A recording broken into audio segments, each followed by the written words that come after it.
one preliminary trade agreement with the UK, who, by the way, we have a trade surplus with. His administration is facing nationwide injunctions from judges across the political spectrum, including ones who he himself appointed. And on top of all of that, manufacturing has been contracting for multiple consecutive months. This is now the second Trump presidency where he's promised a manufacturing renaissance and delivered a contraction instead. So what does a failing president do when his economic agenda is collapsing? He creates a crisis. He manufactures conflict. He sends in the troops. And this isn't Trump's first rodeo with using or threatening to use armed forces against American citizens. Here's Mark Esper back in 2022, Trump's former Secretary of Defense, recounting what Trump attempted to do during his first term. We're at a different spot now. He's going to finally give a direct order to deploy paratroopers into the streets of Washington, D.C., and I'm thinking with weapons and bayonets. And this would be horrible. What specifically was he suggesting that the U.S. military should do to these protesters? He says, can't you just shoot them? Just shoot them in the legs or something. And he's suggesting that that's what we should do, that we should bring in the troops and shoot the protesters. The commander-in-chief was suggesting that the U.S. military shoot protesters. Yes, in the streets of our nation's capital. That's right. Shocking. We have seen in other countries a government use their military to shoot protesters. Right.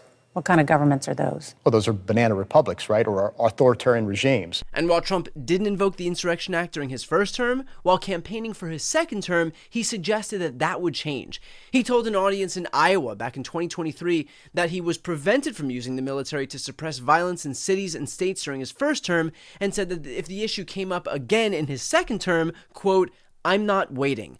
And now, just over 100 days into his second term, the likelihood that he does exactly that becomes higher and higher by the day.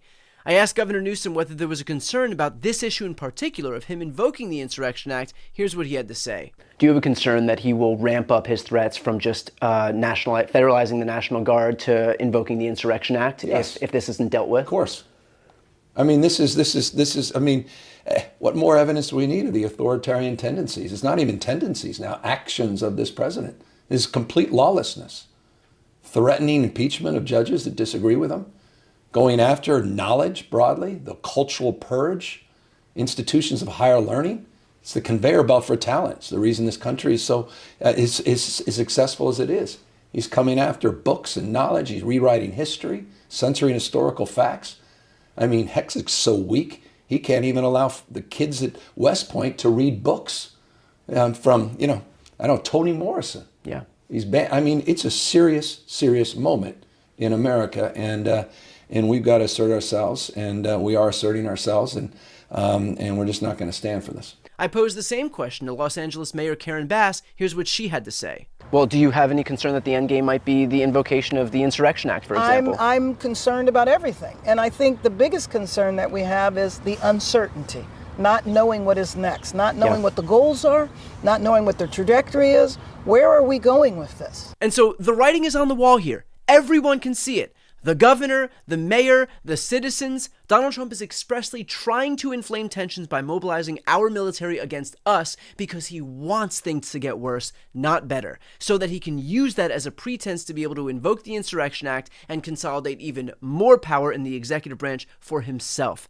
This has nothing to do with keeping Angelenos safe, or Californians safe, or Americans safe, and everything to do with making one person, Donald Trump, even more powerful. What we're witnessing isn't just about Los Angeles. I don't know how much clearer I can make it in saying that if Donald Trump is able to do this in LA, it's not because of some specific gripe solely with Los Angeles. It's because this city is a test case for the rest of the country. Trump isn't looking to be an autocrat only in the eyes of Californians. Authoritarians don't generally impose limits to their own power. He wants to do it everywhere. It's easy to start in Los Angeles because it's a big blue bastion in a big blue state, and so he'll be able to easily politicize this, but what starts here will not end here. The rest of the country stays silent at their own peril because this is entirely about achieving success here, expressly to be able to export this strategy to the rest of the country. Federalizing the National Guard should be a measure of last resort, but for Trump, it's not a last resort. It is a first option.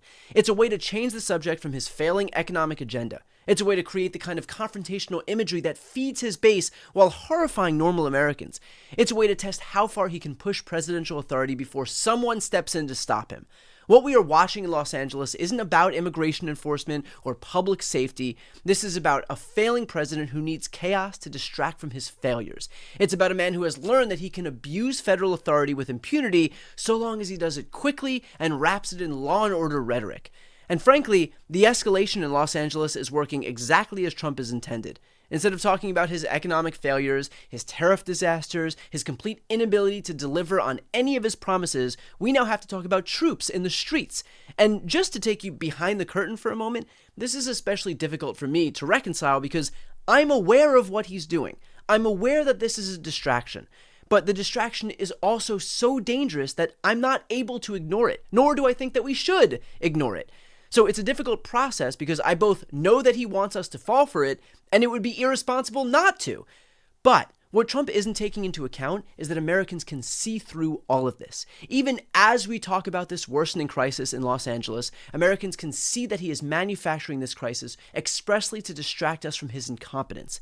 They can see that he's willing to tear apart constitutional government to serve his political needs. And they can see that a president who threatens to arrest governors, for example, for disagreeing with him, is not a president who believes in democracy.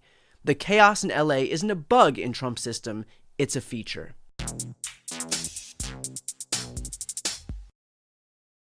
Before you go, if you enjoyed this content and you want to see more and support independent media, please subscribe to this channel. The subscribe button will be right here on the screen.